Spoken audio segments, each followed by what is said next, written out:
அன்பு உறவுகளுக்கு அன்பான வணக்கம். படித்ததில் பிடித்தது கதைகள் மூலம் மீண்டும் உங்களோடு இணைவது நிர்மலா சிவகுமார்.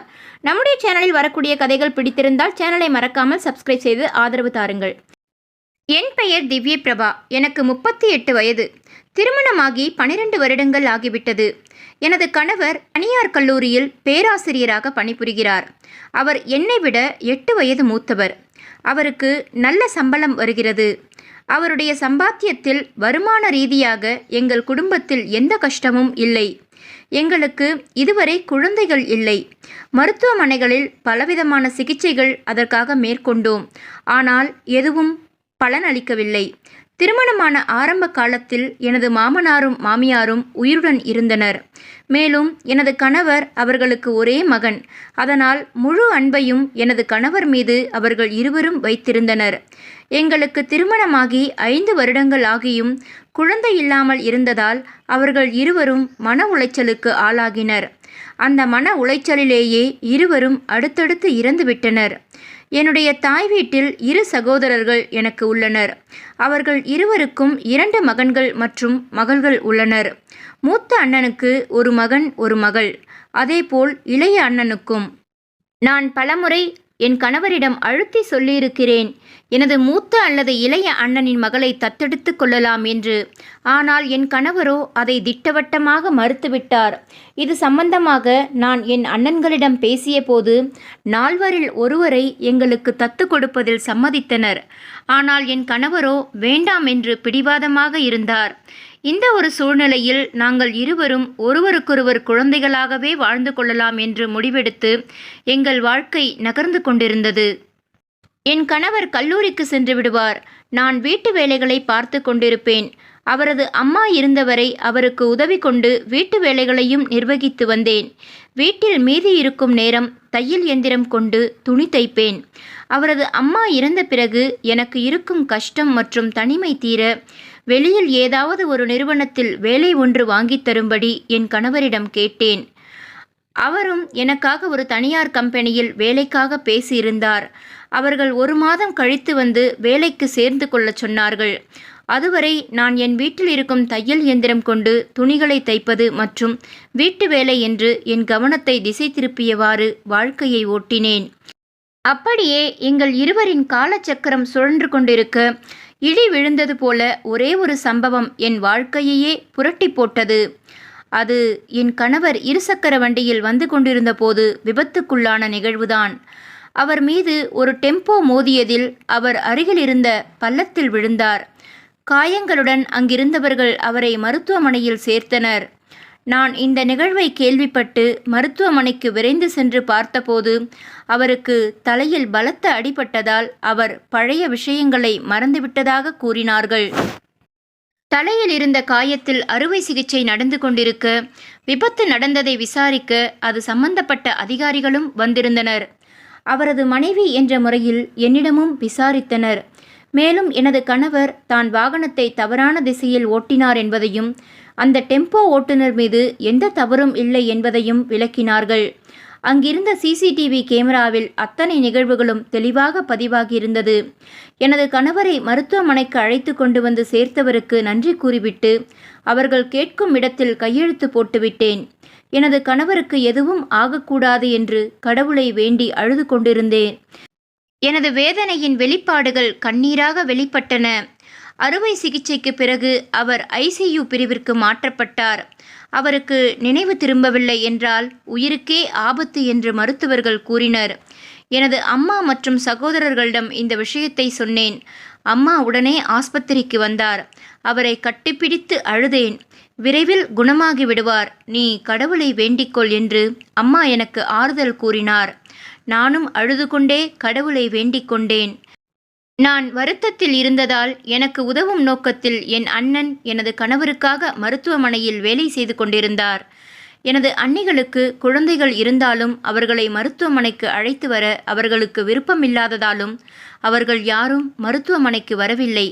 எனது கணவர் உடலில் பல இடங்களில் கட்டுகள் போடப்பட்டிருந்தது. தலையிலும் பெரிய கட்டு போடப்பட்டிருந்தது. ஒரு நாள் அப்படியே கழிந்தது. ஆனால் எனது கணவருக்கு நினைவு திரும்பவில்லை. அடிக்கடி எனது கணவரை பரிசோதிக்க மருத்துவர் வருவார். ஆனால் முன்னேற்றம் எதுவும் இல்லாதபடியே அவர் சொல்வார். கடவுள் மனது வைத்தால்தான் எதுவும் நடக்கும் என்ற இந்த ஒரு பதிலைத்தான் நான் அடிக்கடி கேட்டேன். அடுத்த நாளும் கடந்துவிட்ட போதிலும் அவருக்கு இன்னும் நினைவு திரும்பவில்லை. அதன் பிறகு எனது மூத்த அண்ணனும் வந்தார். சிறிது நேரம் இருந்துவிட்டு நலம் விசாரித்து பின் சென்றார். மேலும் 6 நாட்களுக்கு பிறகு பரிசோதனை செய்த மருத்துவர், உங்கள் கணவர் கோமா நிலைக்கு சென்றுவிட்டார், நீங்கள் வீட்டுக்கு அழைத்து செல்லலாம் என்றார். அவருக்கு எப்போது நினைவு திரும்பும் என்று நான் கேட்டபோது, அது பற்றி எதுவும் கூற முடியாது. ஓரிரு வாரங்கள் அல்லது மாதங்கள், ஏன் 1 வருடம் கூட ஆகலாம். அவருக்கு சுயநினைவு திரும்பலாம் அல்லது இறுதி வரை திரும்பாமல் கூட போகலாம் என்று சொல்லிவிட்டு பல சிகிச்சை வழிமுறைகள் வீட்டிலிருந்து பின்பற்றுமாறு சொல்லிவிட்டு சென்றார். என் கணவரை வீட்டிற்கு அழைத்து சென்றேன். நான் மட்டும் தனித்து விடப்பட்ட சூழ்நிலை. என்னுடன் என் கணவர் மட்டுமே இருக்கிறார். என் தாய் வீட்டு குடும்ப உறுப்பினர்கள் வந்ததும் நான் அவர்களிடம் அனைத்தையும் கூறினேன். அவர்களும் எனக்கு ஆறுதல் அளித்தார்கள். என் அம்மா, அங்கு நமது வீட்டிற்கு அழைத்து வா, இனிமேல் எங்களுடன் இருந்து கொள்ளுங்கள் என்றார். நான் அவர்களுக்கு பாரமாக இருக்க விரும்பவில்லை. மேலும் அவர்களது தொழிலில் சிறிது நேரம் கூட ஓய்வு இருக்காது என்பதை நான் அறிவேன். எனவே மன தைரியத்துடன் நான் அவரை பார்த்து கொள்வேன். மேலும் ஏதாவது உதவி தேவைப்பட்டால் உங்களுக்கு சொல்லுகிறேன் என்று என் அம்மாவிடம் பதிலளித்தேன். வீட்டுக்கு வந்த 2 வாரங்கள் கழிந்தது. எனது கணவரை நான் கவனித்து கொண்டேன். ஆனால் அவருக்கு இன்னும் நினைவு திரும்பவில்லை. இருந்த சேமிப்பு அனைத்தும் தீர்ந்துவிட்டது. இனி வரப்போகும் மருத்துவ செலவுக்கு பணம் தேவை. அதன் காரணமாக நான் வேலைக்கு செல்ல முடிவெடுத்தேன். ஆனால் நான் வேலைக்கு சென்றுவிட்டால் என் கணவரை முழு நேரமும் பார்த்து கொள்வது யார்? அதனை கருத்தில் கொண்டு ஒரு நர்ஸை வேலைக்கு அமர்த்த நினைத்தேன். நாங்கள் செக்கப் செய்ததற்கு செல்லும் மருத்துவமனையில் இது பற்றி கூறினேன். அந்த மருத்துவமனையிலிருந்து ஒரு நர்ஸை எங்கள் வீட்டுக்கு பகல் டியூட்டிக்கு அனுப்பினர். அவருக்கு தேவையான சம்பளத்தை நானே கொடுத்து விடலாம் என்று நினைத்து எல்லா வேலைகளையும் விளக்கினேன். என் கணவருக்கு எந்த நேரத்தில் என்னென்ன மருந்து கொடுக்க வேண்டும் என்று எல்லாம் சொன்னேன். அவை அனைத்தும் எளிமையான வேலையாக இருந்ததால் அந்த பெண்ணுக்கு வேலை சுலபமாய் போனது. மறுபுறம் நான் வேலை தேடி ஒரு சில நிறுவனங்களில் அலைந்தேன். எங்காவது ஒரு நல்ல இடத்தில் வேலை கிடைக்கும் என்று எதிர்பார்த்தேன். ஆனால் எங்கும் வேலை கிடைக்கவில்லை. 2 நாட்கள் கழித்து என் அண்ணன் அண்ணி அவரை சந்திக்க வந்து சிறிது நேரம் இருந்துவிட்டு திரும்பி சென்றனர். அவர்களிடம் இப்போது உதவி எதுவும் கேட்க வேண்டாம் என்று நினைத்து கொண்டேன். அடுத்த நாள் என் கணவர் முன்பே வேலைக்காக கேட்டு வைத்திருந்த நிறுவனத்திடமிருந்து எனக்கு அழைப்பு வந்தது. அந்த நிறுவனத்தில் வேலை உறுதி செய்யப்பட்டதால் அடுத்த நாள் முதல் வேலைக்கு செல்ல ஆரம்பித்தேன். பொருளாதார அடிப்படையில் இயல்பு நிலைக்கு திரும்பிவிடலாம் என்று நம்பிக்கை பிறந்தது. அதன் பிறகு நான் நாள் முழுவதும் வேலையில் இருப்பேன். இரவில் வீட்டிற்கு திரும்பிய பின்பு என் கணவரை பார்த்து கொள்வேன்.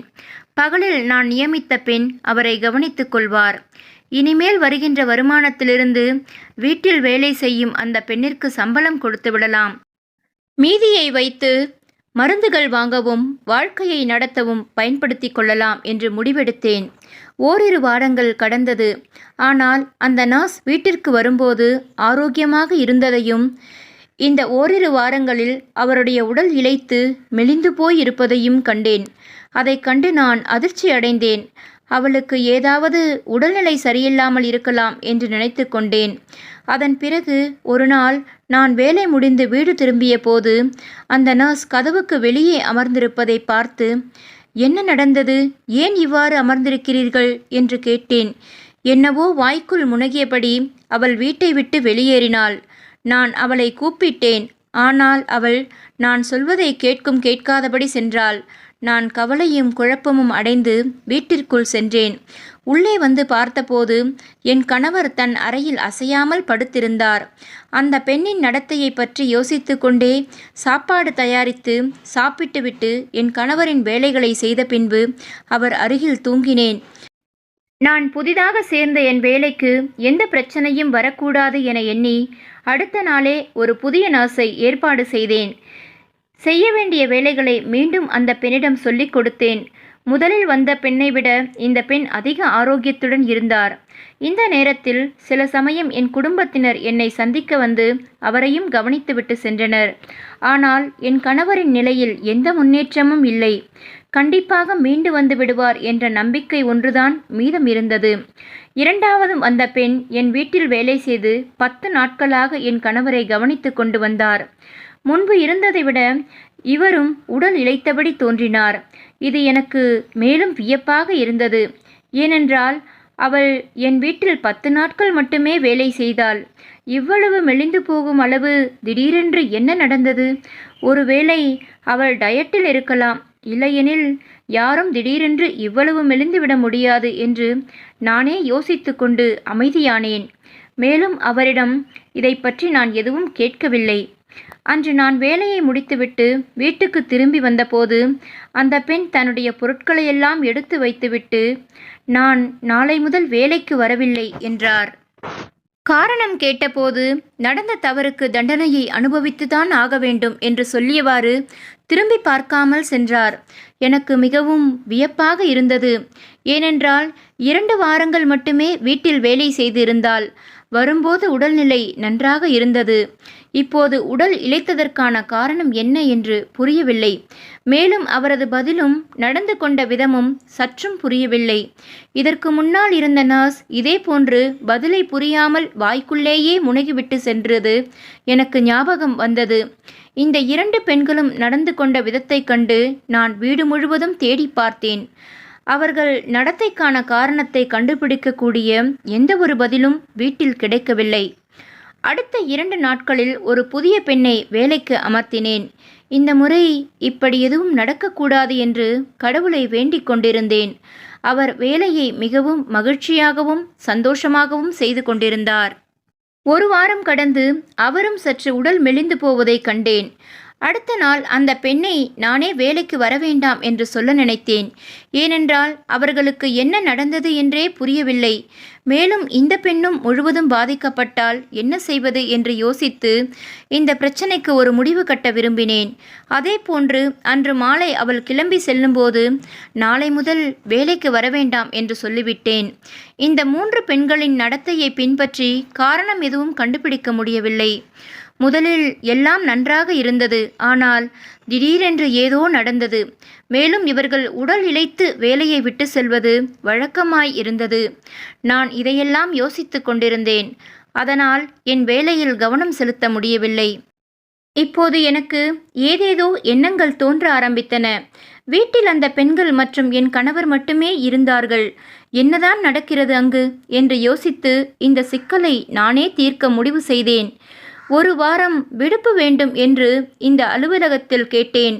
சேர்ந்து சில நாட்களிலேயே விடுப்பு கேட்பதைக் கண்டு அவர்கள் தயங்கினாலும் எனது கணவரின் உடல்நிலையை கருத்தில் கொண்டு அனுமதி அளித்தனர். இந்த பிரச்சனைகளுக்கு முடிவினை கட்ட என்ன செய்வது என்று யோசித்து இறுதியாக ஒரு சரியான திட்டத்தினை உருவாக்கினேன். உண்மையை கண்டுபிடித்து விடலாம் என்று நம்பிக்கை கொண்டேன். நானே நர்ஸ் போன்று வேடமணிந்து முகத்தில் மாஸ்க் மற்றும் தலையில் பொருந்தக்கூடிய துணி என அனைத்தையும் அணிந்து எனது முகத்தை முற்றிலும் மறைத்தபடி வேலையில் அமர்ந்தேன்.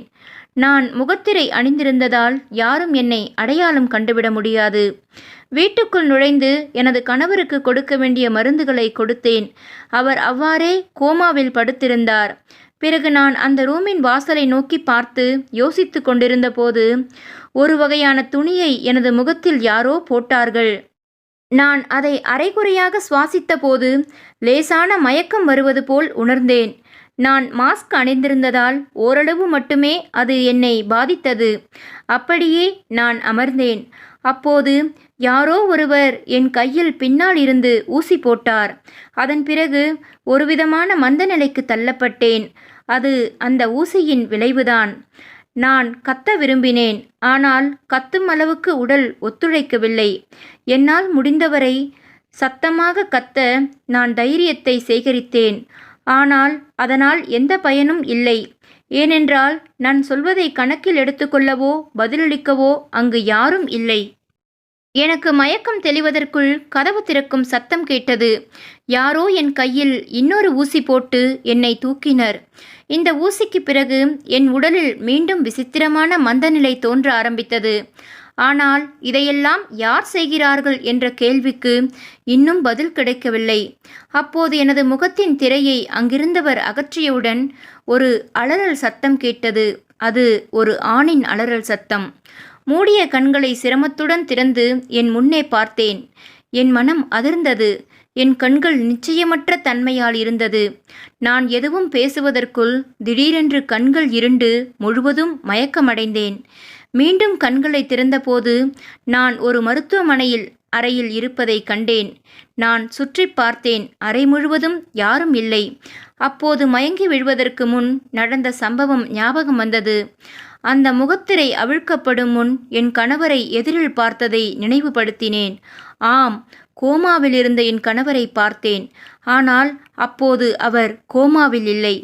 அவர் என் முன் சுயநினைவுடன் நின்று கொண்டிருந்தார். இதையெல்லாம் நினைத்து கொண்டிருக்கையில் மருத்துவமனையின் அறையின் கதவை திறந்து உள்ளே வந்தவரை பார்த்தபோது உறைந்து போனேன். ஏனென்றால் கதவு வழியாக உள்ளே வந்தது வேறு யாரோ அல்ல, அது என் கணவர்தான். என் கண்களை என்னால் நம்பவே முடியவில்லை. என் கணவர் என்னை பார்த்து, உடம்பு இப்போது எப்படி இருக்கிறது என்று கேட்க ஆரம்பித்தார். அவர் முகத்தில் ஒருவிதமான குற்ற உணர்வு தெரிந்தது. நீ அந்த 4வது நர்ஸ் என்று தவறாக நினைத்து இதையெல்லாம் செய்துவிட்டேன், மன்னித்துவிடு என்றார். நான் முறைக்கும் கண்களால் பார்த்தேன். வந்த அந்த பெண்கள் வேலைக்கு வராமல் ஓடினார்கள். என்ன செய்தாய் அவர்களை என்று கோபமாக கேட்டேன். என் கோபமான பார்வையில் அவர் எனக்காக கொண்டு வந்த மருந்தை மேசையில் வைத்துவிட்டு எழுந்தார். என் கேள்விகளுக்கு அவர் பதிலளிக்காமலும் என் குழப்பத்தை தீர்க்காமலும் இருந்ததால் நான் அவர் குணமானதைக் கண்டும் உண்மையில் மகிழ்ச்சியடையவில்லை. என் கணவர் என்னை அங்கேயே விட்டுவிட்டு வெளியே சென்றார். கோபத்தில் நான் எழுந்து என் அம்மா வீட்டிற்கு சென்றேன். அவர் குணமடைந்தது பற்றி அவர்களிடம் கூறினேன். அதை கேட்டு அனைவரும் மிகவும் மகிழ்ச்சியடைந்தனர். ஆனால் அவர் என் கணவர் என்பதாலும் யாருடைய பார்வையிலும் அவர் அவமதிக்கப்படுவதை நான் விரும்பவில்லை என்பதாலும் அவரை பற்றி வேறு எதுவும் சொல்லவில்லை. நான் 2 நாட்களாக வீட்டில் வந்து தங்கியிருந்தேன். ஆனால் அவர் ஒருமுறை கூட வீட்டிற்கு வரவில்லை. அந்த பெண்கள் என்ன சொல்ல வந்தார்கள் என்று எனக்கு புரியவில்லை. அவர் என்னை அந்த மருத்துவமனை நர்ஸ் என்று நினைத்து ஊசி போட்டார். இந்த எண்ணங்கள் என்னை விட்டு விலகவில்லை. இதையெல்லாம் யோசித்து கொண்டிருந்த போது அறையின் கதவு திறந்து என் கணவர் உள்ளே நுழைந்தார். அவரை பார்த்ததும் நான் சற்று கோபமடைந்து எதுவும் பேசவில்லை. அவர் என் அருகில் வந்து அமர்ந்தார். அப்போதும் நான் எதுவும் பேசவில்லை. அதனால் அவரே என்னிடம் கேட்டார், கோபமாயிருக்கிறாயா என்று. அப்போதும் நான் பதில் சொல்லவில்லை. அதனால் அவர், நீ கோபமாக இருக்கிறாய் என்று எனக்கு தெரியும், ஆனால் நடந்ததை மன்னித்துவிடு. நான் அப்போது மன அழுத்தத்தில் இருந்தேன். எனக்கு சரி என்று பட்டதை யோசிக்காமல் செய்தேன். சரி எது மற்றும் தவறு எது என்று ஆராய்ச்சிகளை மறந்து போனேன். என்னை மன்னித்துவிடு என்றார். முதலில் எல்லாவற்றையும் சொல்லுங்கள். எது சரி எது தவறு, மன்னிக்க வேண்டுமா வேண்டாமா என்பதையெல்லாம் நான் முடிவு செய்து கொள்கிறேன் என்றேன். நீங்கள் எனக்கு செய்ததற்கு நான் வருத்தப்படவில்லை. ஆனால் அந்த அப்பாவி நர்ஸ்களிடம் என்ன செய்தீர்கள் என்று நான் கேட்டேன். நான் நர்ஸ் என்று சொன்னதை கேட்டு முகம் சுளித்த என் கணவர், தவறு ஆரம்பத்திலிருந்தே அந்த 4 நர்ஸுகளிடம்தான் இருக்கிறது என்றார். நீயும் நானும் பரிசோதனைக்காக மருத்துவமனைக்கு செல்வது வழக்கம். நமக்கு குழந்தை பாக்கியம் கிடைக்கும் என்று அங்கிருந்தே பல வருடங்களாக சிகிச்சைகளை எடுத்துக்கொண்டோம். அன்றைய தினம் நாம் பரிசோதித்துவிட்டு வெளியே வந்து கொண்டிருந்தோம். உள்ளே பர்ஸை மறந்துவிட்ட நான் அதை எடுக்க சென்றபோது அங்கே அந்த 4 நர்ஸுகளும் ஒருவருக்கொருவர் பேசிக்கொண்டிருந்தனர். நம்மை கேலி செய்து கொண்டிருந்தனர். பேரன் பேத்தி எடுக்கிற காலத்தில் குழந்தைக்காக முயற்சி செய்கிறாங்க. இந்த பெருசுகளுக்கு இதெல்லாம் எதுக்கு, இவ்வளவு செலவு இத்தனை வருஷமா பண்ணிட்டு கிடக்குதுங்க என்று ஆரம்பித்து அவர் இன்னும் நிறைய சொன்னார். ஆனால் என்னால் எதையும் கேட்க முடியவில்லை. பேசிக்கொண்டிருந்த என் கணவர் எனக்கு காஃபி எடுத்து வருவதாக சொல்லி கிச்சனுக்கு சென்று காஃபி தயாரித்து கொண்டு வந்தார். ஆனால் அவர் சொன்ன வார்த்தைகள் என் காதில் எதிரொலித்து கொண்டே இருந்தது. இவற்றை கேட்ட பிறகு எனக்கு கோபம் வந்தாலும் நான் அமைதியாக இருந்தேன். நாம் யாராக இருந்தாலும் நமது விஷயத்தை பற்றி பேச நமது மன நிம்மதியை கெடுக்க மூன்றாவது ஆள் என்று ஒருவர் இந்த உலகத்தில் இருக்கத்தான் செய்வார்கள். காஃபியை கொடுத்துவிட்டு மீண்டும் பேசினார். மறுநாள் கல்லூரியில் சில ஆசிரியர்கள் என்னை பற்றி ஒருவரோடொருவர் பேசிக்கொண்டிருப்பதை கேட்டேன்.